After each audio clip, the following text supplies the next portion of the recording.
খুলনায় কৃষি ব্যাংক পূর্ব রূপসা শাখা থেকে লকার ভেঙে প্রায় ১৬ লাখ টাকা লুট করেছে সংঘবদ্ধ দুর্বৃত্তরা। শুক্রবার রাতে এই ঘটনা ঘটে। তবে এই ঘটনার সাথে জড়িত সন্দেহে পুলিশ এখনও কাউকে গ্রেপ্তার করতে পারেনি। স্থানীয়রা জানায়, শুক্রবার রাত ১০টার দিকে নিরাপত্তা প্রহরী ব্যাংকের মূল গেটের কলাপসিবল গেটের তালা কাটা দেখতে পান।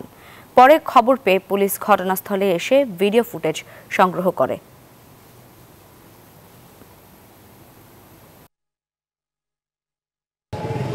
জি ধন্যবাদ। এখানে কিন্তু সেই রাতের বেলায় এই আমার পেছনে যে ব্যাংক দেখতে পাচ্ছেন, কৃষি ব্যাংক, এখানে কিন্তু সেই বড় ধরনের একটা দুর্ঘটনা ঘটেছে। এখানে কিন্তু লুট হয়েছে। এখানকার যে লকার আছে সেই লকার ভেঙে ১৬ লাখ টাকা কিন্তু লুট করেছে দুর্বৃত্তরা। আমরা যখন কিনা এই ব্যাংকের সামনে এসে পৌঁছেছে তখন কিন্তু উদ্বিগ্ন গ্রাহকদের দেখেছি। ইতিমধ্যে আইনশৃঙ্খলা বাহিনীর অসংখ্য কর্মকর্তা কিন্তু এখানে এসেছে, রাত থেকেই তারা কাজ করছেন।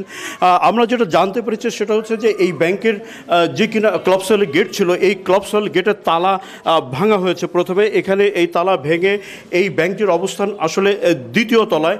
এই দ্বিতীয় তলায় তারা এসেছে এবং সেখানে এই ব্যাংকের তালা ভেঙেছে এবং লকার ভেঙে কিন্তু লুটপাটের ঘটনা ঘটেছে। ইতিমধ্যে আইনশৃঙ্খলা বাহিনীর কর্মকর্তারা কিন্তু এখানে কাজ করছেন। যারা এটা জানতে পেরেছি, ব্যাংকের কর্মকর্তা যেটা বলেছেন যে বৃহস্পতিবার যখন কিনা সাপ্তাহিক ছুটির দিনে শেষে ব্যাংক বন্ধ হয়ে যায় তখন থেকে এবং শুক্রবার রাত 10টা পর্যন্ত এই পর্যন্ত কিন্তু কোনো একটা সময় এই ঘটনা ঘটেছে। ব্যাংক কর্মকর্তা বলছেন যে এই ব্যাংকের লকারে প্রায় ১৬,০০০ টাকা ছিল। এই টাকা কিন্তু আসলে লুটের ঘটনা ঘটেছে।